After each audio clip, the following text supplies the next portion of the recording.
Hello hello मेरे प्यारे प्यारे दोस्तों, आपका मेरे चैनल में स्वागत है। मेरे चैनल का नाम है रजनीकांत सिन्हा। रजनीकांत सिन्हा है ना, ये यूट्यूब का चैनल है।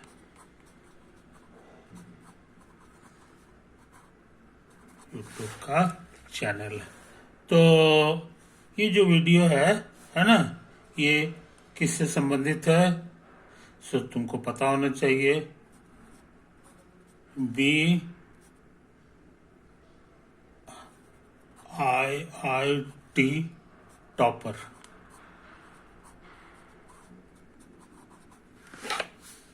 समझे कि नहीं? इन ₹500, समझे? 500 रुपया खर्च करो और IIT टॉपर बनने के रास्ता में चल पड़ो। तुम्हारी मेहनत रहेगी तो तुम उस मंजिल को छू दोगे, है कि नहीं?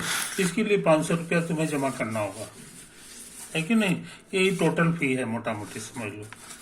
और किस एड्रेस पे इसको सेंड करना है सो भी समझ लो। ये मेरा अकाउंट नंबर हो गया, मेरा नाम है, और जिस बैंक में भेजना है उस बैंक का ये कोड नंबर है ना, CNRB, कैनरा बैंक का शॉर्ट हो गया। और इसका नंबर है 0003 तो है और 2453। अकाउंट नंबर मेरा है 245310101, समझे कि नहीं? अभी और है 4333, समझे कि नहीं? तो इसमें 500 रुपया भेज दो, ये तुम्हारा काम है कि नहीं? बिना लेट किए हुए। और इस पे हम जो वीडियो अपलोड कर चुके हैं पढ़ाई से संबंधित, वो 33 मिनट का वीडियो है, वो 3 ठो हम अपलोड कर चुके हैं, समझे कि नहीं? तो इस चीज को समझ लो मेरे भाई। 3 वीडियो हमारा ये है। हमको लगता है ये मेरा वीडियो नंबर, यही मेरा वीडियो नंबर 3 है। ये मेरा वीडियो नंबर 3, या इसको लेक्चर नंबर 3 भी कह सकते हो। लेक्चर नंबर 3 2 ठो हम सप्लाई कर चुके हैं, ये आज मेरा तीसरा है। इसका हेडलाइन क्या लिखा हुआ है सो भी याद रखियो, real number system. Real number system, है कि नहीं? तो अब यही चल रहा है और ये लंबी पढ़ाई है, इसको तुम रेगुलरली बिना लेट किए हुए स्टडी किया करो। बहुत लड़कों ने पूछा है कि सर मेरे साथ ये प्रॉब्लम है, ये प्रॉब्लम है। तो भैया मेरा कहना है कि हम वीडियो अपलोड कर रहे हैं, है कि नहीं? वीडियो में जो बातें बताते हैं उसको धीरे धीरे धीरे धीरे करके समझने की कोशिश किया करो, है कि नहीं? और इतना ही नहीं है, वीडियो जब खत्म हो जाए तो अंत में उसको रिराइट करो कि तुमने क्या सीखा, है कि नहीं? ये तुम्हारे कलम से भी प्रूफ होना चाहिए। ऐसा नहीं कि मेरा लिख दिया वो काम चल गया। ये पढ़ाई ना है ना? तो इस बात को सीरियसनेस समझो, है कि नहीं? तो एक दिन ऐसा आएगा, शुभ दिन आएगा कि जब तुम ये इसमें बताए हुए हेडलाइन के अनुसार काम करोगे, तो हमको तुमको कहाँ तक पहुंचा देना है सो समझ लो, समझे ना? IIT टॉपर लेवल तक का पढ़ाई तुमको कर देना है, समझे कि नहीं? मैं क्या हूँ ये सब और हमारे जो वीडियोज हैं उसको तुम देख करके सीख लिया करो। तो टोटल हम 3 वीडियो अपलोड कर चुके हैं, 3 वीडियोज अपलोडेड। ये मेरा असल में चैप्टर नंबर थी, लेक्चर अपलोड नंबर 4 है वीडियो का। ये 3 नहीं है, ये 4 है।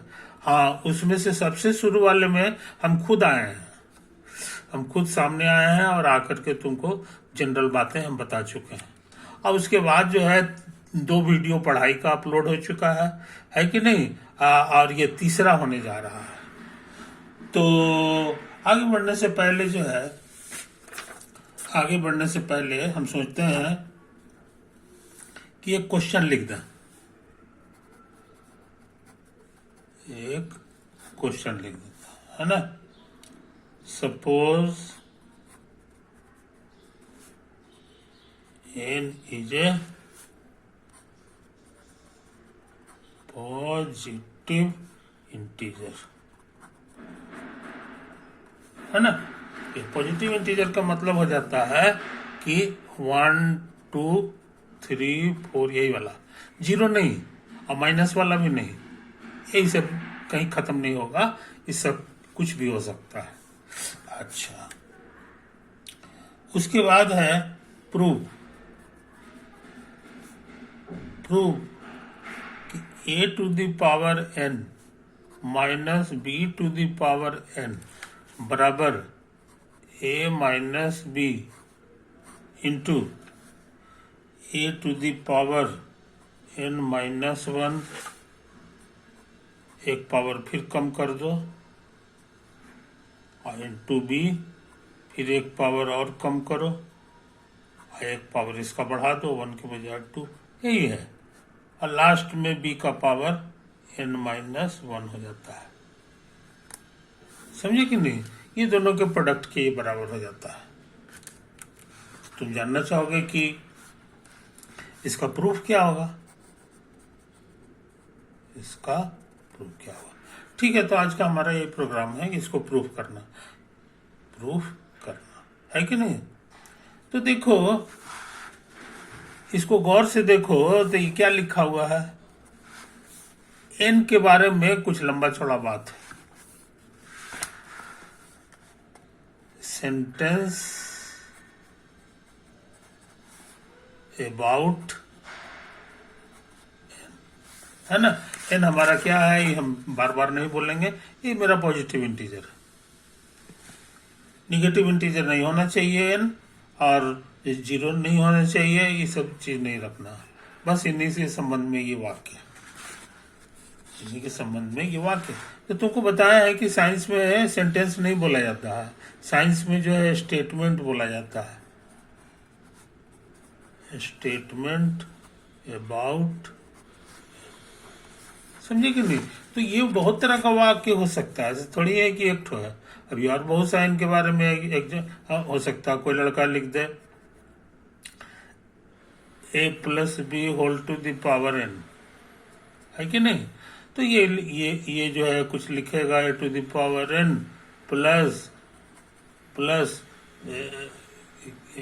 n into a to the power n minus 1 into b, इसी तरह से बढ़ते जाता है और लास्ट में b to the power n हो जाता है कि नहीं। तो ये भी एग्जाम्पल है स्टेटमेंट अबाउट n का। स्टेटमेंट अबाउट n का, है कि नहीं। इसके बहुत सारे एग्जाम्पल हो सकते हैं, बहुत सारे। अभी हम प्रूफ नहीं कर रहे हैं, याद रखो। अभी हम कुछ बातें हैं जो जरूरी बातें जो हम बताना चाह रहे हैं, ये भी एग्जाम्पल हो गया। अच्छा, अब कोई लड़का जो है लिख दे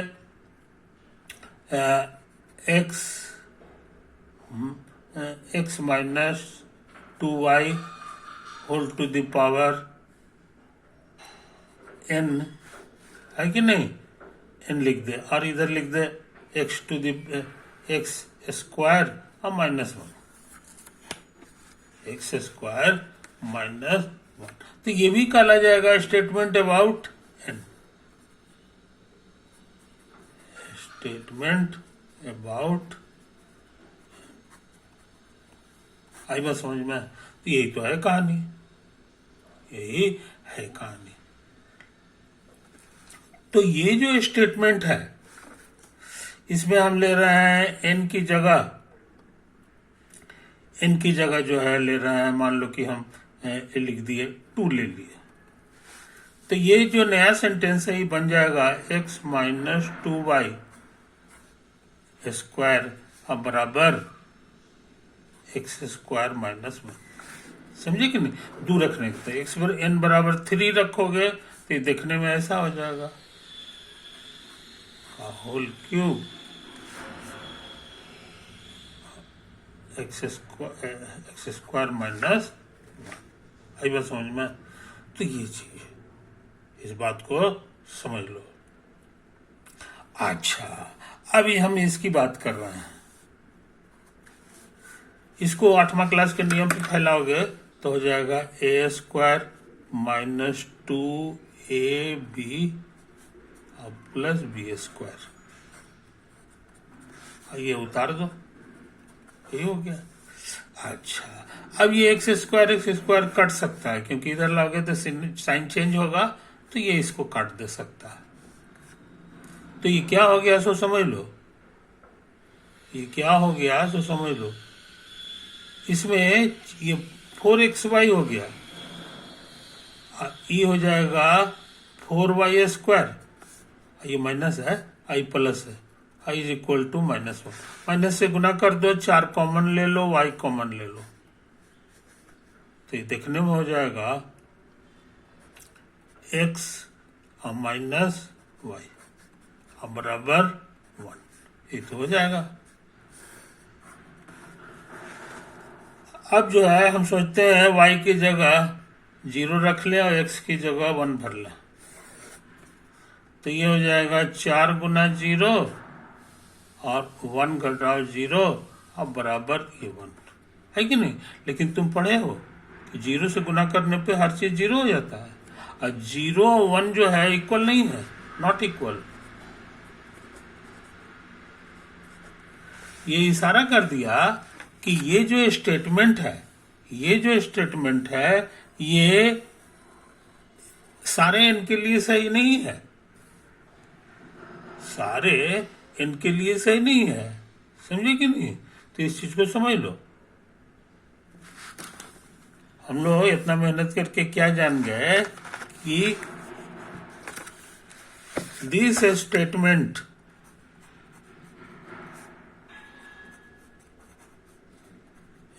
statement about n is not true,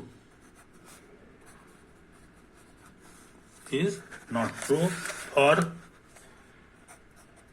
all n, सभी n के लिए ये सही नहीं है, क्योंकि अभी हम खोजा है कि दूर रखते पे फेल कर जाता है नियम, है कि नहीं।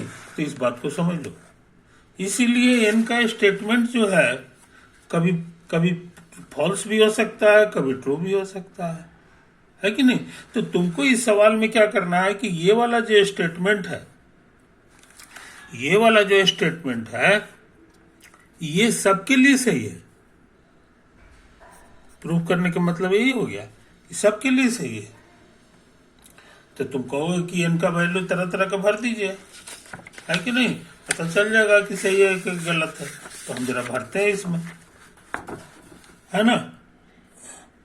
n बराबर 1 पुट करो इसमें, ये वाला में, तो ये बन जाएगा n की जगह 1 इतना, a माइनस बी, ये हो जाएगा a पर 1 भरेंगे तो 1 में से 1 गया 0, और इधर भरेंगे तो हमारा जो है b टू द पावर 1 में से 1 गया 0 आ जाएगा, बस। अब बीच वाला गायब हो जाएगा, क्योंकि ये देखो यहाँ पर तुमको जो है ना b का 1 पावर लेंगे तो यहाँ जो है तुमको -1 लिखना होगा, है कि नहीं। तो माइनस तो होता नहीं है, इसके लिए n बराबर 0 भरेंगे तो माइनस यहाँ 0 नहीं भरना है, क्योंकि इसको समझदार लोग ऐसे समझते हैं कि b पे 1 पावर है, 2 पावर है, और यहाँ n-1 पावर। तो यहाँ से यहाँ तक का गिनती क्या है ये हम जान गए, वो n-1 टर्म्स हो गया, और एक टर्म ये हो गया। इसलिए पूरा टर्म पूछेंगे कि कितना टर्म है तो कहोगे n टर्म है, यानी जितना पावर रहता है उतना टर्म हमको लेना चाहिए। तो यहाँ हम 1 पावर लिए हैं, है कि नहीं। इसीलिए जो है इस चीज की, इस बारीकी को समझ लो, उतना ही टर्म होगा। तो इसका मतलब हो गया जनाब कि हमको आगे नहीं बढ़ना, ये भी नहीं आएगा, क्योंकि यहाँ हम 1 लिए हैं तो 1 ही टर्म होगा। तो 1 ही टर्म का मतलब बस यही हो गया, ये गलत छप गया है, समझे कि नहीं। यही चीज कहना चाह रहा है, ये चीज कहना चाह रहा है कि नहीं। तो इन बातों को समझ लो, तो n बराबर हमने 1 भर दिया, ये आ गया। अच्छा, इसको जरा बढ़िया से देखो कि कितना हो जाएगा। A to the power one, A to the power one जो होता है एक्चुअली ए ही होता है। अब B to the power one मतलब बी हो गया। अच्छा, इसको देखो, किसी चीज पे जीरो पावर मतलब वन होता है। अब वन से गुना करोगे तो माइनस भी आ गया। अब यहां और यहां गौर से देखो, दोनों सेम चीज आ रहा है और दोनों इक्वल है, तो सेम चीज तो हमेशा इक्वल होता है। इसका मतलब हो गया कि this sentence is true for n बराबर one. So this statement is true for n बराबर वन। समझे कि नहीं? वन के लिए सही है। अच्छा, अब हम सोच रहे हैं कि n बराबर टू जरा भर के देखें, है कि नहीं? तो इसमें n बराबर टू भरो, तो यहां भी दो, यहां भी दो।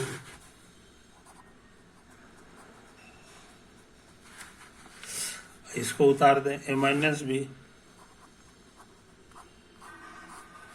और यहाँ पहला टर्म जो है इससे एक कम है, तो यहाँ एक है, तो यहाँ जो है नहीं, इससे एक कम है, पावर से एक कम है, तो दो है तो एक पावर आ जाएगा। अच्छा, और उसी तरह से ये लास्ट वाला बी पे वन पावर आ जाएगा, बी पे वन पावर आ जाएगा। और कितने टर्म है? तो टोटल एन टर्म होना चाहिए, तो यहाँ हम दो लिए हैं तो दो टर्म होना चाहिए। सच में दो टर्म है कि नहीं? तो कुल मिलाकर के ये जो कुछ लिखा हुआ है वो n बराबर टू के लिए पूछेंगे तो ऐसा हो जाएगा। और समझदार लड़कों को पता है कि ये जो है ना वन पावर वन ही होता है, नहीं ए हो जाएगा और ये बी होगा। इसको गुना करना आसान है, ए से गुना करो तो ए स्क्वायर प्लस ए बी, और माइनस बी से गुना करो तो माइनस बी ए और माइनस बी स्क्वायर, और ये प्लस माइनस कट जाता है, तो ये हो गया। अच्छे लड़के इस बात को याद रखते हैं, इसको याद है कितना गुना करेंगे तो ये मिलेगा। मजेदार बात, सेम चिन्ह है ना, ये दोनों सेम चीज है। ये इशारा करता है कि ये जो क्वेश्चन वाला जो स्टेटमेंट है, the given statement is true और n बराबर टू, दो के लिए भी सही है। अब रह गया फिर तीन के लिए चेक करना बाकी तीन के लिए भी इतना ही मेहनत करना होगा, तीन के लिए भी इतना ही मेहनत करना होगा। तो ना हो तो कर करके देखो, कर करके देखो n बराबर तीन के लिए, तो यहाँ तीन रखेंगे तो यहाँ भी तीन हो जाएगा।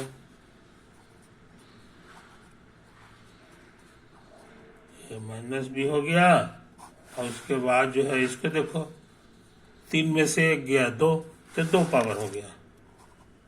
अगला अंदाज से भर लेते हैं, हमेशा एक का पावर एक को घटते चला जाता है, दो के बजाय एक हो गया, अब बी का पावर स्टार्ट हो गया। उसके बाद एक गायब हो जाए, खत्म होने वाला है, अब बी जो है दो हो जाएगा, है कि नहीं? यहाँ तुमको सिखा भी दिए हैं कि जितना पावर रहे टोटल टर्म उतना ही आना चाहिए। तो सच में मेरा तीन पावर है तो तीन टर्म आना चाहिए, ये सब कुछ सही है। अब इसको गुना करना आसान है, तो हमको लगता है ए क्यू प्लस ए स्क्वायर बी और प्लस ए बी स्क्वायर, है कि नहीं? अब बी से गुना करो तो ये बी गुना ए स्क्वायर होगा, प्लस माइनस माइनस, फिर ये भी माइनस ए बी स्क्वायर और माइनस बी क्यू। ये दोनों एक ही चीज लग रहा है जी, है? हाँ, ये दोनों ए स्क्वायर बी और ए स्क्वायर बी है ना। हमको लगता है प्लस माइनस कैंसिल हो जाएगा, ये भी कैंसिल हो जाएगा, तो तुमको बच गया ए क्यू माइनस बी। देखो मिला करके सेम आया कि नहीं? दोनों सेम आ गया, समझा? इस तरह से हम क्या देख रहे हैं जनाब कि ये तीन के लिए भी सही है। तो कहोगे कि लगता है कि सबके लिए सही होगा, चार के लिए भी सही होगा, समझे कि नहीं? ये चीजें तो चार के लिए जो है, चूंकि साइंस है ना, तो साइंस साइंस तो विश्वास पे चलता नहीं है। विश्वास जरूर बन गया है कि होना चार के लिए भी सही होगा, लेकिन साइंस को कहता है नहीं, इसको बढ़िया से प्रूफ करो, बढ़िया से प्रूफ करो। तब तो अगर हम इसी तरह से प्रूफ करना शुरू करेंगे तो कभी खत्म नहीं होगा। एक दिन मेरी जिंदगी खत्म हो जाएगी मगर ये प्रूफ करने का काम खत्म नहीं होगा। इसलिए इस तरह के प्रूफ को रिजेक्ट कर दिया गया। साइंस में जो है इस तरह के प्रूफ को रिजेक्ट किया गया कि ये वैल्यू भर भर के जो चेक करने का काम है एक दो तक चलेगा, लेकिन तुम सबके लिए कहोगे तो सबके लिए नहीं हो सकता, इसलिए कि आबादी जो है इसकी अनंत है।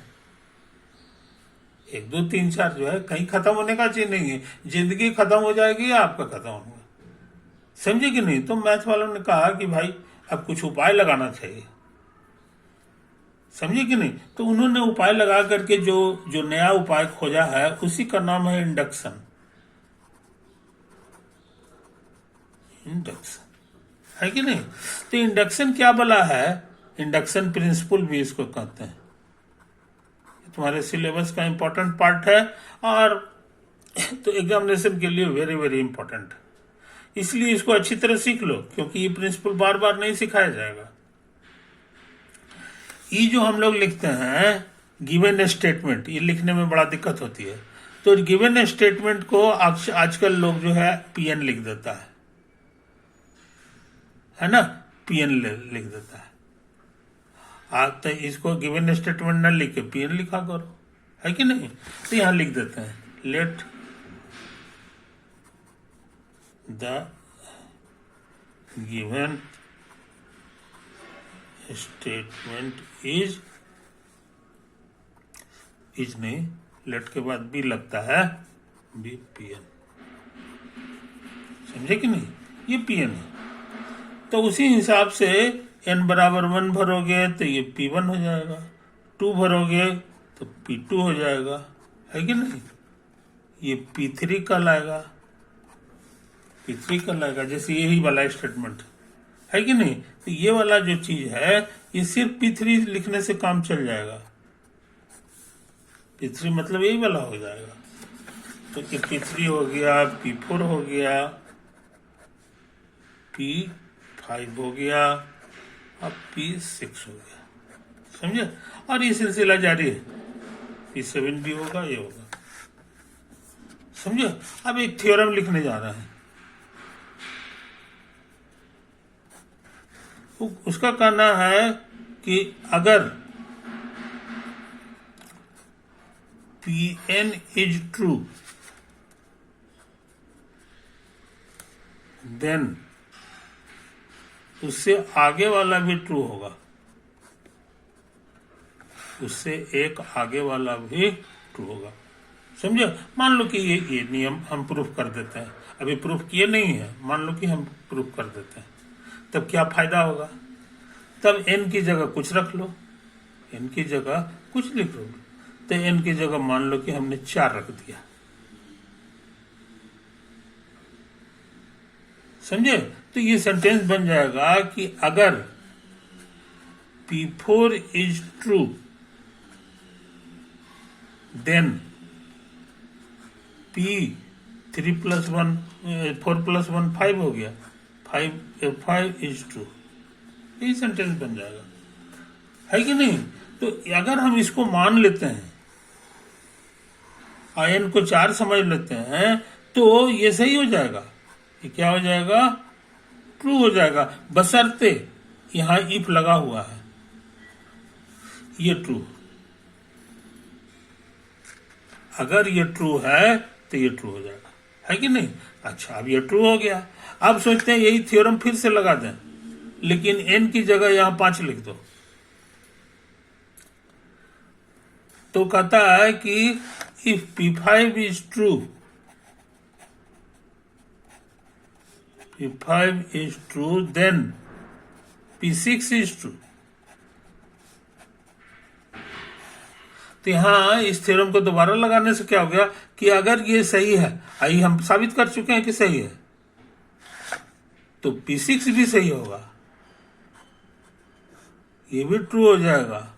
और उसी तरह से अगला P7 होगा वो भी ट्रू हो जाएगा, वो भी क्या हो जाएगा, ट्रू हो जाएगा। समझे कि नहीं? तो ये चीज है, तो सब चीज सही होने वाला है। तो ये थ्योरम की विशेषता ही है कि सबको सही कर दे रहा है, मगर इसमें दिक्कत कर रहा है ये वाला शुरू वाला कि यहाँ इफ लगा हुआ है, इसका इस सही है कि गलत है हम नहीं जानते हैं, हम नहीं जानते हैं। तो इसके लिए क्या बुद्धि लगाया गया, सोच समझ लो। कहा गया एक थ्योरम और साबित करो कि P1 इज ट्रू। समझे? ये थ्योरम जरा करके देखो, तो ये मेरा ट्रू हो जाएगा इस थ्योरम के अनुसार। इस थ्योरम को लगाएंगे तो ये ट्रू हो जाएगा। अब कह रहा है कि अब इस थ्योरम को मत लगाओ, इसका काम हो गया, अब इस थ्योरम को लगाओ। ये कहता है कि जो भी चीज सही है उससे आगे वाला भी सही है। अब ये सही है तो इससे आगे वाला ये है, तो ये भी सही हो जाएगा। अब सोचते हैं कि यही वाला थ्योरम यहां पर भी लगा दो, जो कुछ भी सही है उससे आगे वाला भी सही होगा, तो इसका मतलब ये भी ट्रू हो जाएगा। ये ट्रू हो गया, फिर यही थ्योरम लगा दो तो ये सही हो जाएगा। सारा खेल खत्म। अब ये भी सही हो गया तो अब आगे वाला तुम जानते ही हो कि सही है इसके सही होने से, है कि नहीं? तो इसी बहाने ये दोनों चीज का बहुत बड़ा रोल है, एक ये और एक ये। इंडक्शन वाले कहीं कैसा करो, ये दोनों को साबित करो, तब जो है हमारा ये पीएन जो है हर एक के लिए सही हो जाता है कि नहीं? तो हमको जरा सा बढ़िया से इसको साफ सुथरा लिखने दो। Let P n be any statement about positive integer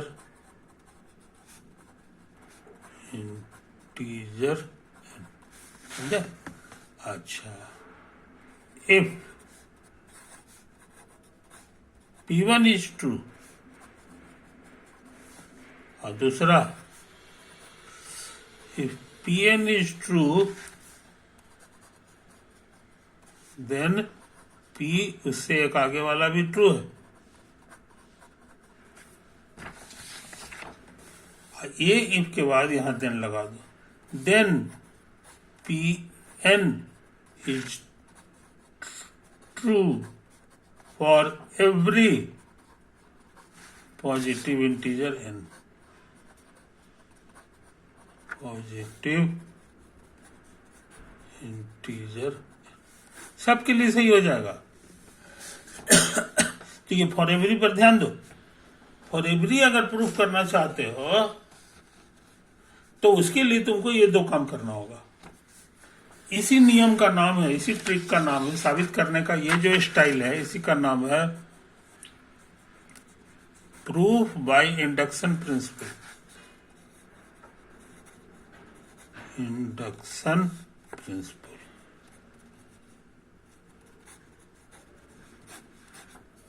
समझे कि नहीं? तो तुम बहुत इंपॉर्टेंट चीज सीख लिया। तो ये तो मेथड सीख लिया, मेथड सीख लिया। अब इसका यूज करना जान रहा है, यूज इसका यूज करने जा रहा है। उसमें हम साबित करने जा रहे हैं for every positive integer n 1 + 2 + 3 ये n तक ले जाओ, तो इसका आंसर हो जाता है n + 1/2, है ना? ये हमको प्रूफ करना है। देखो ये फॉर एवरी लिखा हुआ है, इसीलिए इसके आंसर में जो है, इसका आंसर में जो है, इसका जो प्रूफ होने जा रहा है उसमें हम जो है इंडक्शन लगाएंगे, इंडक्शन लगाने जा रहे है कि नहीं? तो इंडक्शन कहता है कि पहले पीएन ले लो, तो हम इस पूरा चीज को पीएन नाम दे रहे हैं। Let us denote the statement 1 + 2 + 3 + इतना बराबर इतना इतना बाई पीएन। ये मेरा पीएन लिखा हुआ है, पीएन लिखेंगे तो मैंने पूरा लिखा गया है कि नहीं। तो इंडक्शन प्रिंसिपल कहता है कि आपको दो चीज साबित करना होगा। वी मस्ट प्रूव, पहला कि P1 इज ट्रू, है ना। पुरानी किताबों में ट्रू वर्ड नहीं लिखता है, होल्ड्स लिखता है, समझे। इज ट्रू न लिख करके होल्ड्स लिखता है, तो चलेगा अंग्रेजी। अच्छा, और दूसरा चीज साबित करना होगा कि if P1 holds then n के जगह m लिख दो, PM होल्ड्स देन उससे एक आगे वाला तो m+1 होल्ड्स। ये दो काम करना होगा, तो बारी बारी से काम करें। फॉर 1 P1 इज ट्रू, तो P1 का क्या मतलब हो गया सो समझ लो। P1 का ये पूरा का नाम है Pn, तो n की जगह 1 भरना है। स्टार्ट 1 से होगा और खत्म भी 1 पे हो जाएगा, यानी कि ये खाली 1 बन गया बस। और यहाँ भी 1 1 भरना होगा, तो 1 1+1, यही हो गया तुम्हारा P1। अब इसको गौर से देखो, ये 2 होता है तो 2/2 हो जाएगा, आई कट छट के 1 होता है, सच में इक्वल आ गया, इक्वल आ गया, तो ये प्रूव्ड हो गया। इसीलिए पहला काम तुम्हारा हो गया। अब ये वाला जब हो जाएगा तब हम कहेंगे कि हाँ हमारा जो है सब कुछ सही हो गया, सब कुछ सही हो गया, है कि नहीं। तो तेजी से काम कर रहे हैं। इसको हो सकता है ये वाला काम ड्यू रह गया, वीडियो यहीं पे एंड कर दे रहा है कि नहीं। ओवर।